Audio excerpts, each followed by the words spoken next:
Right, welcome back to Adventure 82. Today we're at Salzburg Fortress, Salzburg Castle, first Salzburg, depending what you want to call it. This is now a lift shaft, but it was originally the water tank for the funicular. What's now funicular railway used to work on water, and this used to hold the water.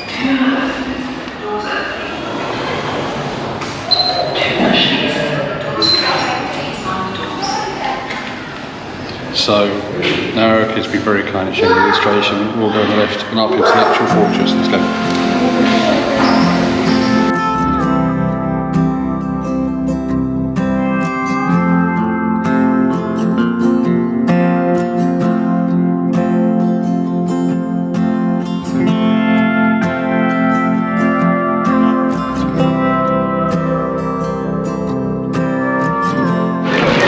Right, so we're at the top of the lift. This is the rather large courtyard. Eric will just go to pan over there. You can see just how massive this is. It goes all the way around, and then you have the main courthouse, the main house section of the fortress in the middle.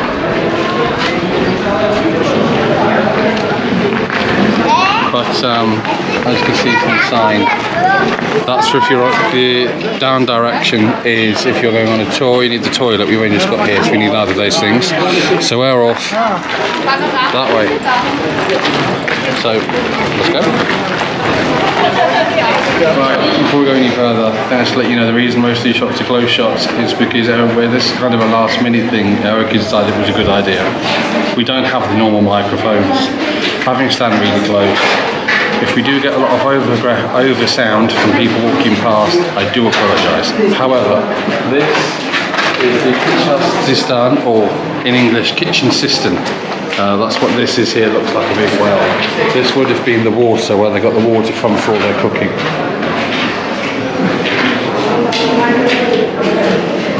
And look at that! Except for the watching.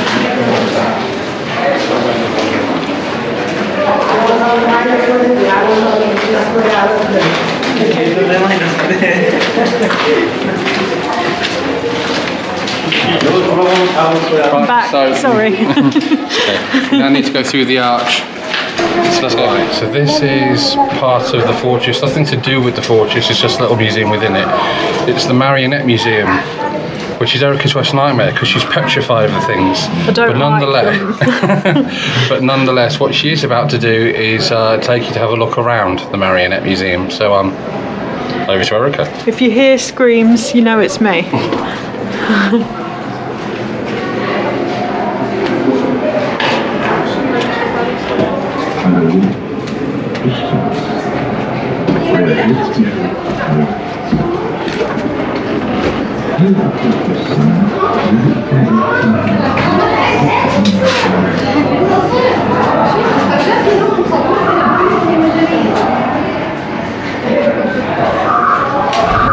Right, it's official. Eric is chickened out. She's giving me the camera. The marionettes have done it.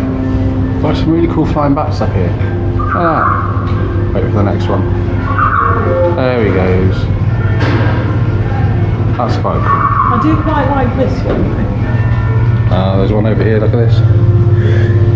A marionette Eric is not scared of. That's new. That's okay. Right. I can deal with that one. We have some more displays over here. We've got, oh wow, horse and cart, look at that. And see, this is when Erica finds them creepy. Look at him.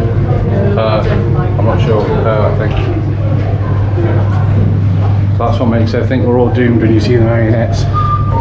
See, look at that. I think she's being weird, but there you go. It's not weird, it's terrifying. Right. This is quite nice though. This guy's moving his cattle, it looks like. Horses maybe, and some barrels. There you go. Only non-swimmers were accepted as mariners. So you had to be able to not swim They to be in the said boat. that yesterday, didn't they? Did It they? was because the salt was precious salt, and they thought they'd look after the boat better if they couldn't swim, so they wouldn't capsize the boat and lose all the salt. There you go, some information from Erica. Right, we'll go over to the next bit and have a look over there. Okay, so if you're a fan of sound of music, you may or may not like this. This is apparently the marionette version of the Von Trapp family. See? I'm not sure how lifelike they are, and they are actually, these ones are a bit creepy to me. I've seen the film many times, so this one looks like a play of some description, which is pretty cool. Trick Fountains of Helbrunn Palace. We haven't been to Helbrunn Palace. I may have to come back to Salzburg in, well, a few years. It'll take me a while to save up again and do that for you. Hopefully not as long. And then we've got, well, it looks like someone's at war outside the fortress that we're in. That's not good. There's a camp down there, look. No, look. Got war over here too, look.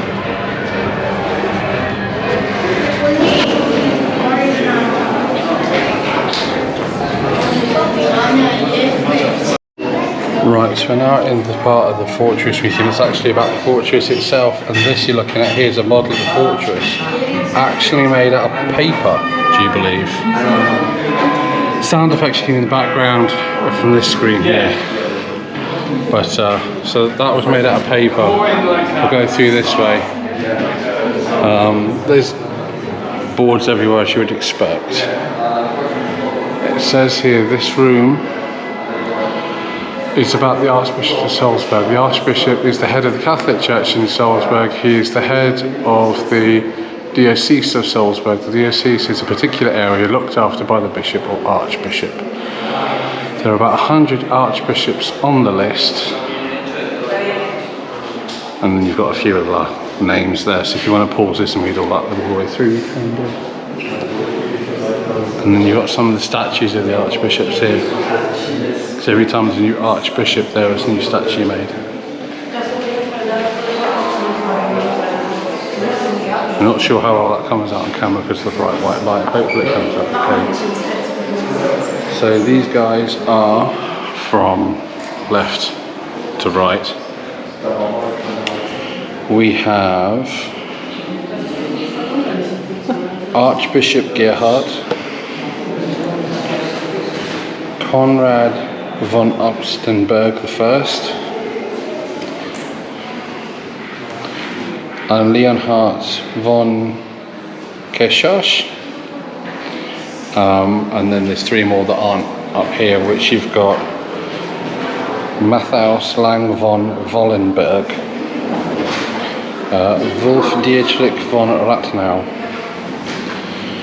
and it says here what was so special about the Archbishop. So again, I'll do a close-up of that.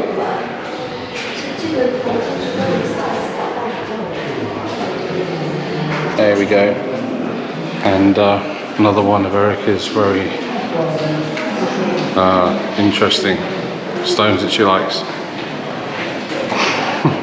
There's some pretty cool boxes in here, looking pretty old.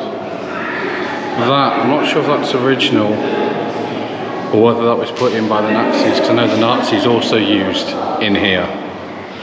So it may well be they used that. And we've got quite a few in here, locked doors that you're not allowed in. So with that said, I'm guessing the door over here is the one we go through. So let's go through there. Right, so I found a sign. That's the exit. That's the no entry, so must come down to that at some point. So we have to go upstairs. Right, so this room's a bit different to what it was when we were up here last night, because me and Eric were up here last night because we had a dinner in the restaurant below. And we had a concert in here. That's now no entry until the next concert's on, and then obviously that'll depend if you've paid to go in or not, but in there's where they hold their concerts, Mozart concerts. So the next place we go is through here. There's multiple ways of getting in. You can pay by cash. We've actually got, Erica's getting out now, one of these called the Salzburg card. They're quite handy. So what happens anyway with these is that most things are included with these. So like buses coming into here and stuff, you can go in, you scan these and they let you in free of charge, you have to pay extra. So they're worthwhile. They're coming 24, 72 and I think 48 hours. I'm not sure if any of you use 24. Right, this is now the Regiment Museum. So this is mainly to do with the regiments that were in the fortress, guns, or artillery then. Ranging, as we can see here, from swords to cannonballs and everything in between really. Look at the size of that gun. That's massive. So, and these are some of the older uniforms.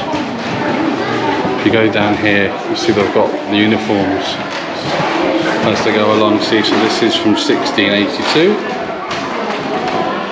Then that's what they changed to in 1710.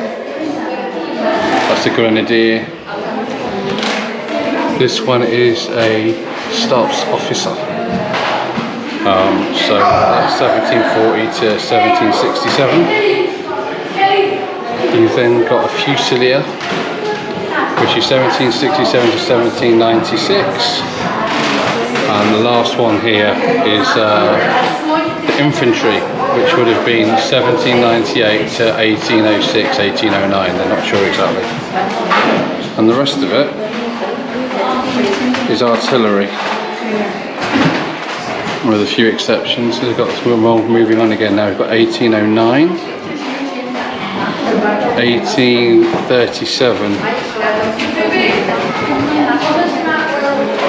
1849. See now they're starting to wear the taller helmets. And 1866. They're starting to get a lot more looking like the more modern ones, the last two now. And then you've got real life versions of the early ones there. Right, this is the old badge for the regiment of Salzburg.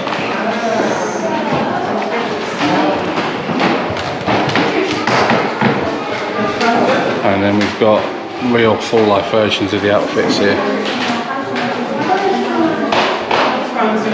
Apart from this one, this is a bust of Kaiser Franz Joseph from around about 1830. He was in charge of the Austrian army. Kaiser would be similar to the Austrian version of like the Queen, or King as it is now.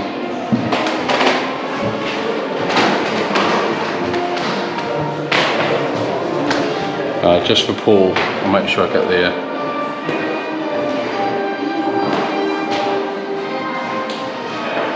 weapons.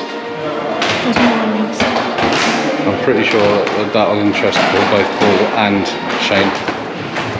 Ooh, it gets more interesting now. So now we've got to the point where these are the second one both coming. There we go. Right, I'm going to have to move on and stop filming because of the music in the background, not YouTube alone. So I'll film again once I'm far enough away from music the camera won't pick it up. Right, so we've now reached the point where the fortress was involved in World War I. You can see here kind of early style electronics and radio communications they had in World War I, all in wooden boxes, which was typical of the time. And you've got different styles of cabling. You can hear probably the sound effects in the background. I would say in some ways World War I was more vicious than others because you had things like flamethrowers and stuff being used in World War I that weren't used in World War II, but then you could argue, you know, the way that they went about getting rid of everyone else, the Nazis, you know. Right, so we've reached the end of World War I. We've got some of the World War I officers' suits. We've got some of the statues that have been carved out of wood. Austria is very well known for its wood carving. And Bayern in Germany, also very well known for their wooden carving. Especially in Bayern, if you go to what's the little town we went before, Berchtesgaden, they have actually a Christmas wooden toy shop every year. So you can see these were used to fire mortars. Some of them up to 30.5 centimetre mortars. You get hit by a 30.5 centimetre mortar, it's not only you it's going to get taken up, that's quite a large area. And then you've got to see medals of valour, etc. they would have got for participating in the war. Second World War is slightly different for Austria because Hitler integrated Austria to Germany. So Austria as a country technically didn't exist during the Nazi period because as far as he was concerned, Austria and Germany were one in the same. But anyway, as I went my way down to the stairs to the next area, I'll leave you guys in peace for a moment.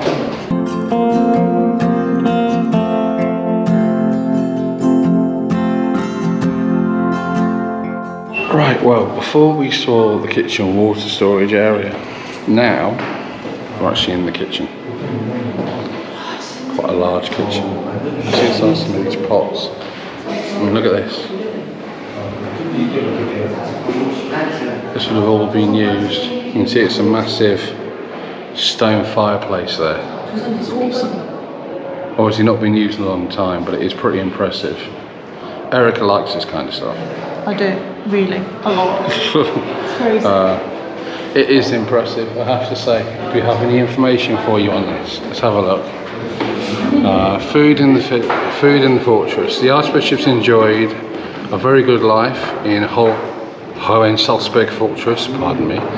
Reports describe what the archbishops had to eat and drink. The reports tell us about special cooking recipes, many different kinds of meals, richly laid tables. That's not a surprise for the monarchy. Or the religious quarter for that period. Wines from all over Europe and lots of supplies. We've got here, look, supplies in 1526. They had 2 brewery buildings for beer, 7 granaries with rye and wheat, all kinds of wine. I'll have to pause it again to read it. And yeah, this is quite an extensive list, so you want to read that extensively, you'll have to pause it, but needless to say, they weren't going to go short of food and drink anytime soon. Right, another section on the kitchen we've got here. About how people used to eat in the Middle Ages. Most common meals in the Middle Ages you see were stew, porridge and soup. And people added bread, obviously, like some people do now, just to make the meal more filling. Honey and sugar cost a lot of money, which is why people sweeten their food with fruit. So there you go. And people use salt, vinegar, sage, parsley, dill, caraway seeds, mint, fennel and anise seeds. Predominantly is herbs and spices. But some, again, feel free to pause this if you want to read that more thoroughly. Right, so before we were looking at the First World War, now we've gone quite a fair way backwards. We're now looking at suits of armour again. Erica's found some sort of information here. 500 years ago, 16th century. It's never been destroyed in 900 years. Yeah, so it's worth noting the fortress has actually stood on top of this rock face for 900 years. Even the peasants rising in the 30-year war didn't bring this thing down. So extravagant. The city of Salzburg is predominantly known for all its Baroque buildings, which I'll put some of those in, there from the old town in at the end for you to look at. But again, we've got the old style. Go and see here, something like you would have seen in films like, I don't know, Three Musketeers maybe. And some of the old style wards based around the period. We're kind of pleased that doesn't fire anything anymore. We won't be receiving anything coming at the end of that. This one's from a cannon that blew apart. Look, this is quite cool. Don't see these very often. We've actually got the horse armour. So So that would have been the saddle. You've got the bit, you've got part of the stirrup. You've got what would have been the ankle sections. And then you've got the horse's headgear. You don't normally see those. And then you've got your pretty basic shield there, helmet, and your metal mesh there, chain link. It's the proper term, is it not? And then that's the last of our suits of armour. And now,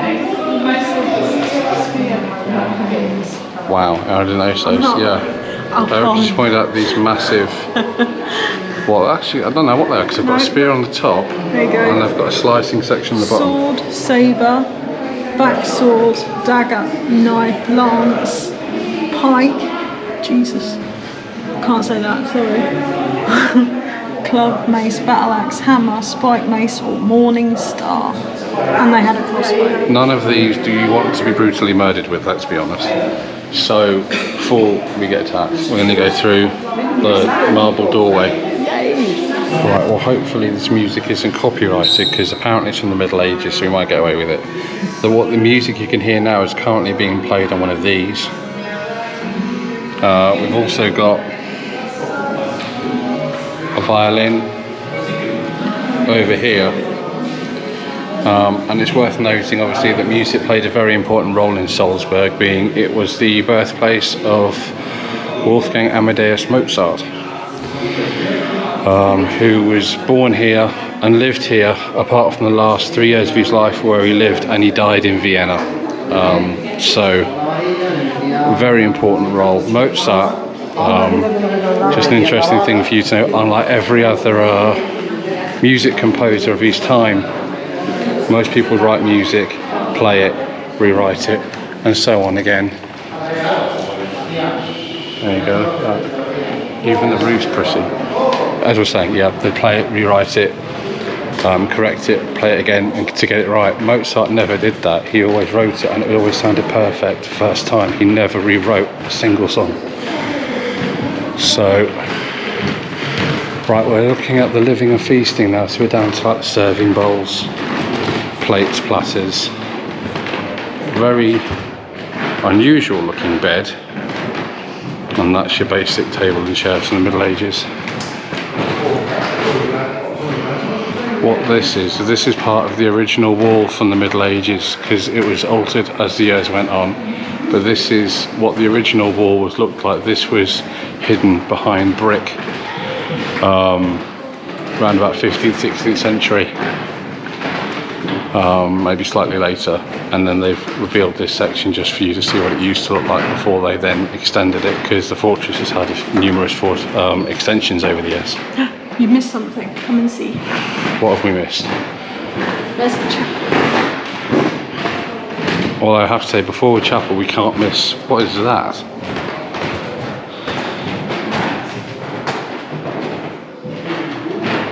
It's a stove? Oh, that's a stove. This stove is made of large tiles with colourful bits. It's a stove. It's a glazed stove. That's the most decorative stove I've ever seen. I'd love to have a stove like that. That is pretty cool. Yeah. Right, anyway, Erica says apparently we've missed something, so let's go see what it is we've missed. Right, so this is the chapel for the fortress. This is quite cool, but not as cool as that. That would have been done in stone. And this was all Originally. around here. This would have all been original, like the stone I showed you they revealed earlier on, but it was all removed later on. Well, that's pretty awesome as well. And there's the... And you got the altar, obviously, at the end. Altar. Erica forgot what an altar was. Right, next bit for you guys.